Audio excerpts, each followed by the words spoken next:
Most people go through life quietly waiting for someone to tell them they're enough. They wait for a sign, for an opportunity, for the approval of others, as if their worth depends on whether the world claps for them. And because of that, they never begin. They keep postponing their dreams, their potential, their entire becoming, simply because they think they need permission to exist as who they truly are. But here's the truth. No one is coming to hand you the validation you've been waiting for. No one will walk into your life one day and say, "Now you're ready." That's your job. That's your responsibility. The moment you stop waiting for permission to feel worthy, you begin to step into your own authority, and that's where belief in yourself truly starts. You see, somewhere along the way, you were convinced that worth must be earned. Maybe it was a teacher who dismissed your ideas, a parent who withheld approval, or a friend who made you feel small for dreaming big. Slowly, you internalize the belief that your value depends on someone else's recognition. That's the lie that's been shaping your behavior for years. You silence yourself because you fear being judged. You hold back because you fear failing in public. You keep shrinking to fit into places that were never designed to hold your full potential. But worth is not given, it's claimed. And belief is not built by being liked. It's built by deciding that you matter, even when no one says it out loud. The world doesn't reward hesitation, it rewards conviction. When you act as if you belong, when you speak like your voice carries weight, something inside you shifts. You begin to feel the quiet strength that comes from standing in your own presence. You stop apologizing for existing, and you start participating in life fully, without needing an audience. Every time you take a step toward what scares you, you reclaim a piece of yourself that was buried under years of doubt. That's the process of becoming one small act of self-belief at a time, but it's not easy, because the moment you stop waiting for permission, you lose your excuse. You can't blame anyone else for your stagnation anymore. That's a heavy truth. It forces you to look in the mirror and confront the parts of yourself that are afraid of your own power. It demands honesty, the kind that burns at first, but heals later. You'll realize that you've been hiding behind your insecurities, because it was safer to be underestimated than to risk being fully seen. But the cost of safety is your potential. You cannot live a life of purpose while tiptoeing around your own greatness. So you have a choice to make. You can keep waiting for people to see you, to believe in you, to give you the confidence you've always wanted. Or you can decide that you've waited long enough. You can decide that your worth isn't conditional, that your dreams aren't foolish, that your time is now. When you stop seeking permission, you start building momentum. And momentum, once created, doesn't depend on validation. It feeds on progress. The moment you choose to believe in yourself, even slightly, the world starts to bend differently around you. Not because the world changed, but because you did. You begin to walk differently. You carry yourself differently. You attract opportunities that were always there, but hidden from the version of you that doubted your own light. The universe doesn't reward the hesitant. It moves for those who dare to move first. So stop waiting. Stop looking around for someone to tell you it's your turn. It's already been your turn. You've just been too afraid to take it. Stand up, breathe deeply, and remind yourself that worthiness isn't something to be earned. It's something to be lived. You don't need permission to rise. You just need the courage to begin. That voice inside your head, the one that tells you you're not good enough, not ready enough, not capable enough, it's subtle at first. It whispers quietly, disguised as caution, disguised as logic. It says, maybe later, maybe when you're more prepared, maybe when they approve. And for a while, you believe it. You think it's protecting you, but over time that voice becomes louder. It starts shaping how you see yourself. It stops being a passing thought and starts becoming your identity. You stop trying. You stop believing. You start living as if you are the doubt itself. That's when it wins, not when it speaks, but when you start listening like it's telling the truth. You need to understand something vital. Doubt is not your enemy, but it's not your master either. It's a test, a signal that you're standing at the edge of growth. Every time you step towards something meaningful, doubt will rise to meet you. It's supposed to, because the part of you that's comfortable will always fight the part of you that's growing. The key is not to silence doubt by pretending it doesn't exist, but to recognize it for what it is: noise, not truth. When that voice says, "You can't," you respond, "Maybe not yet, but I'm still going." When it says, "You'll fail," you remind yourself failure is part of the process. You speak louder than your fear until your belief drowns it out completely. Most people don't fail because they lack ability. They fail because they listen to the wrong voice for too long. They feed their doubt until it becomes their reality. You can't build a confident life on top of constant self-criticism. You can't create something extraordinary if you spend your energy convincing yourself that you're ordinary. You become what you repeatedly tell yourself. If all you ever do is entertain thoughts of weakness, you begin to live small. You start to think small. You make decisions from a place of fear instead of faith. And slowly, without even realizing it, you become a shadow of the person you were meant to be. But here's the truth: you are not your thoughts. You are the awareness behind them. You are the one who chooses which voice to amplify. And that's power, because when you decide to question your doubt, when you refuse to give it the final word, you start reclaiming control over your identity. You begin to build an inner dialogue rooted in strength, not self-sabotage. You start to say, "Yes, I'm scared, but I'll try anyway." That single shift from avoidance to action changes everything. It's in that moment that belief is born. Understand that confidence isn't something you stumble upon one day. It's something you build thought by thought, action by action. Every time you challenge your doubt, you weaken its hold. Every time you move despite fear, you strengthen your identity as someone who perseveres. You teach your mind a new truth, that you are capable, resilient, and far more powerful than your hesitation. And yes, you'll have moments where doubt returns, whispering that old familiar story. But this time, you won't be the same person listening. You'll have proof of your strength, proof of your effort, proof that you've overcome before and can do it again. That's how belief is formed, not through blind optimism, but through courageous repetition. So don't let the voice of doubt define who you are. Don't hand over your identity to the weakest part of you. Stand guard at the gates of your mind. Speak to yourself with conviction, even when your confidence wavers. Because the words you choose become the world you live in. Silence the noise not by fighting it, but by rising above it, and let your actions speak the truth your fear never could. The voice of doubt will always be there, but it doesn't get to write your story, you do. There was a time in your life when you didn't question your worth. You didn't doubt your ideas. You didn't compare yourself to anyone else. You simply were asterisk. You spoke freely. You dreamed without restraint.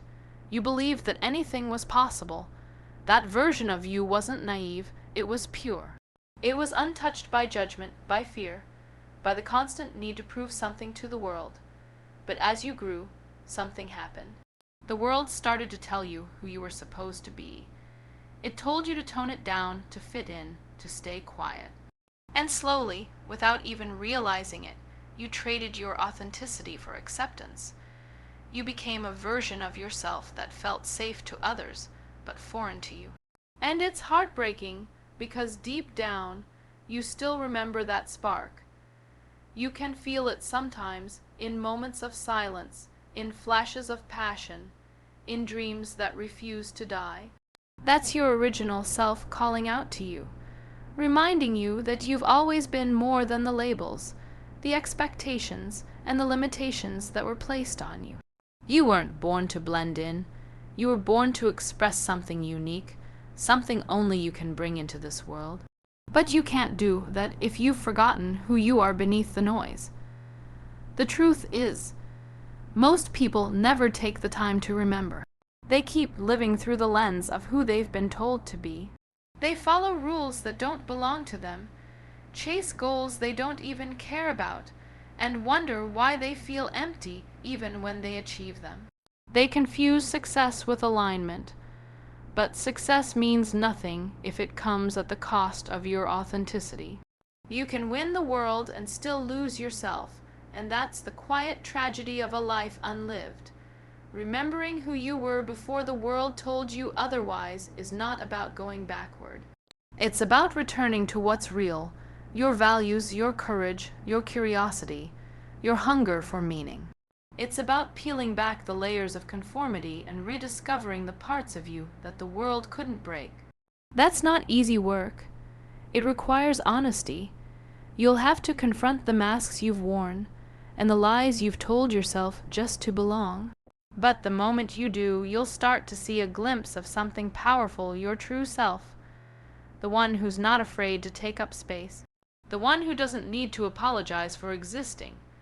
You can't move forward with purpose if you're carrying a false identity. The foundation will always crack. You have to rebuild from truth, not approval. You have to start listening to that small voice inside that says, "This isn't me," and have the courage to follow it. Because the longer you ignore it, the louder your dissatisfaction becomes. And the world doesn't need another copy. It needs you.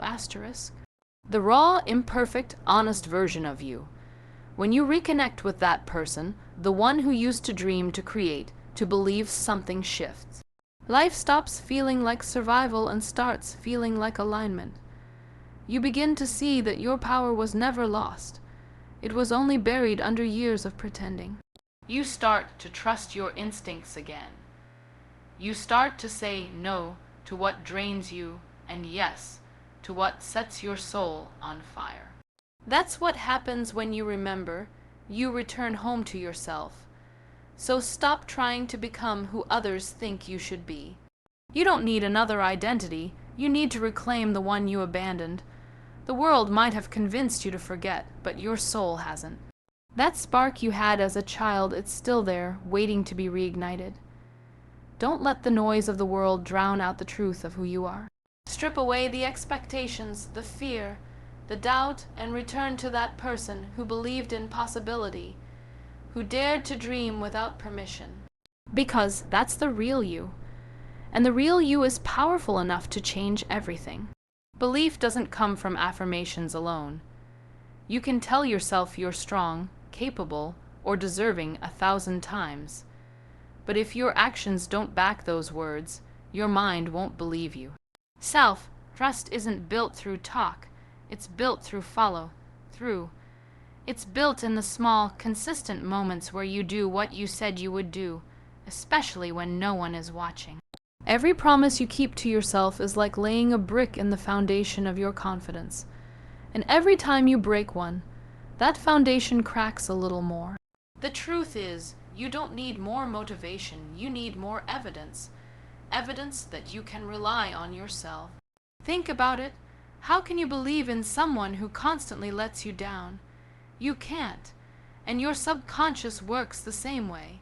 Each time you say, "I'll start tomorrow," and don't, you teach your mind that your words don't mean much.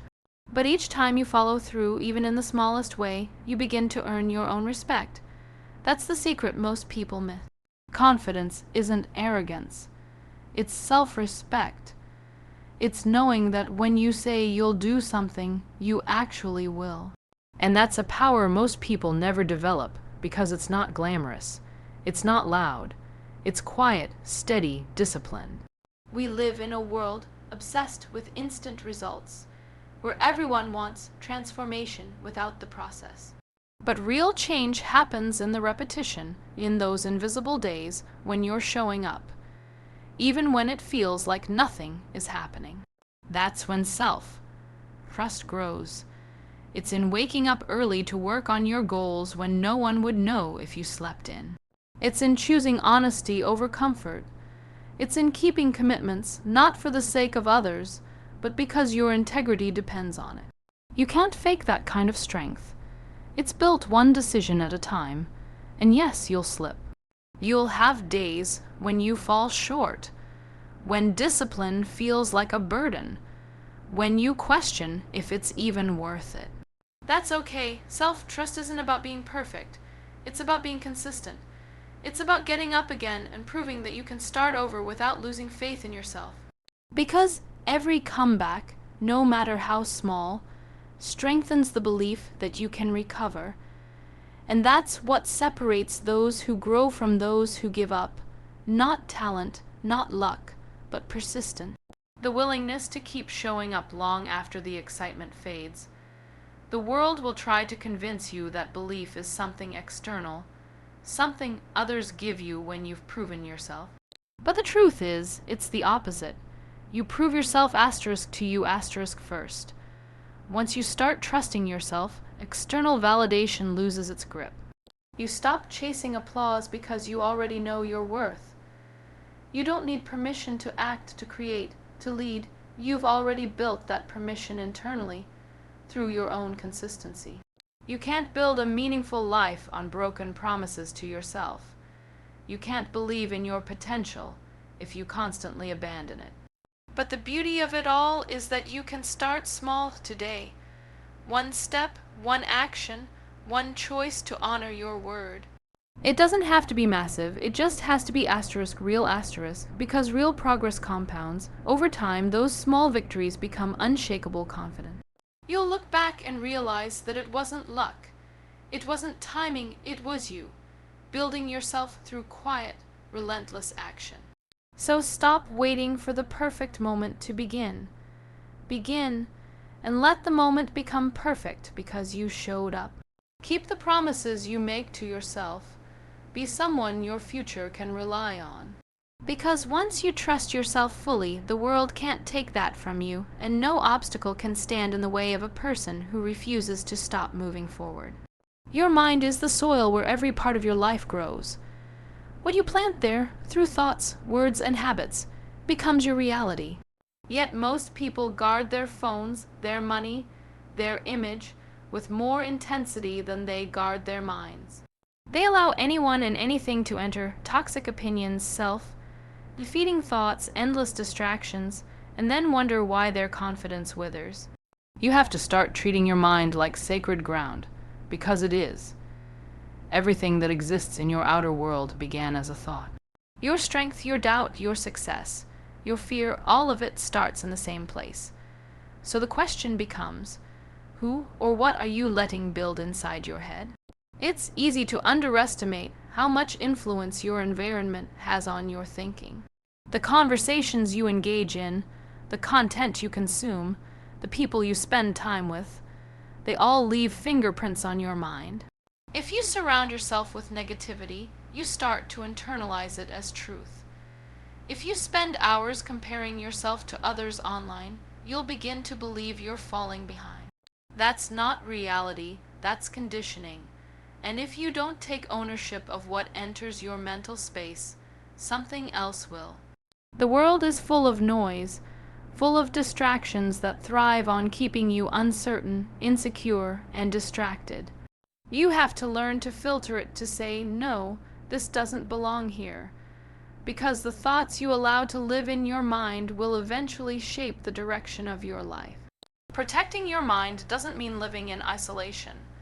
It means living with intention. It means being conscious of what you feed yourself, mentally, emotionally, spiritually. Read what challenges you to think deeper, not what keeps you numb. Spend time with people who remind you of your strength, not your weaknesses. Engage in silence, reflection, and discipline, because a quiet mind is a powerful one.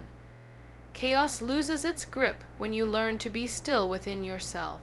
The more selective you become about what enters your awareness, the stronger and more centered you become. You can't control everything that happens to you, but you can control how you interpret it. You can decide whether a setback becomes a lesson or a wound. You can choose whether a criticism becomes a reflection of your worth or an opportunity to grow. That power of interpretation, that's your defense. That's what separates a person who crumbles under pressure from one who rises above it. Your thoughts create your emotional state, and your emotional state dictates your action.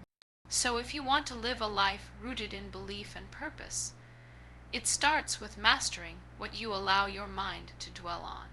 And it takes discipline, because the world will constantly test your focus. It will throw doubt, fear, and distraction your way. It will tempt you to waste energy on things that don't matter: gossip, validation, comparison, worry. But you have to remember, energy flows where attention goes. Every time you give attention to negativity, you feed it. Every time you redirect your focus toward growth, you strengthen yourself. You're not just protecting your peace, you're shaping your destiny. So be ruthless with what you allow in. Guard your thoughts like a warrior guarding the gates of a kingdom. You don't have to let every opinion enter. You don't have to carry every problem that isn't yours. You don't have to engage in every argument that tries to pull you off course. You have the right, no, the responsibility to protect the state of your mind. Because once your mind is clear, your direction becomes clear. Once your inner world is strong, your outer world begins to follow. Never forget, your mind is the root of everything you are capable of becoming. Treat it like sacred ground, because it is the one place in the world that belongs entirely to you. Nurture it, protect it, and no one will ever be able to take your peace, your purpose, or your belief away from you again. There comes a point in your life when you have to stop looking outward for belief. You've spent so much time searching for someone to see your potential, someone to tell you that you're capable, that you matter, that you can do it. But what if they never do? What if the world never recognizes you the way you hoped it would? Would you stop growing then? Would you stop becoming? You can't build yourself worth on applause, because applause fades. You can't base your confidence on approval, because approval changes. The only belief that will sustain you through rejection, through failure, through the long, silent seasons, is the belief that comes from within. You must become the source of your own belief. That's not arrogance, it's responsibility. It's realizing that your faith in yourself is not something others owe you. It's something you must cultivate moment by moment through your choices and your character. Every time you look in the mirror and decide to keep going, despite fear, despite doubt, despite silence, you're reinforcing that inner foundation. Because belief isn't born in comfort, it's born in resistance.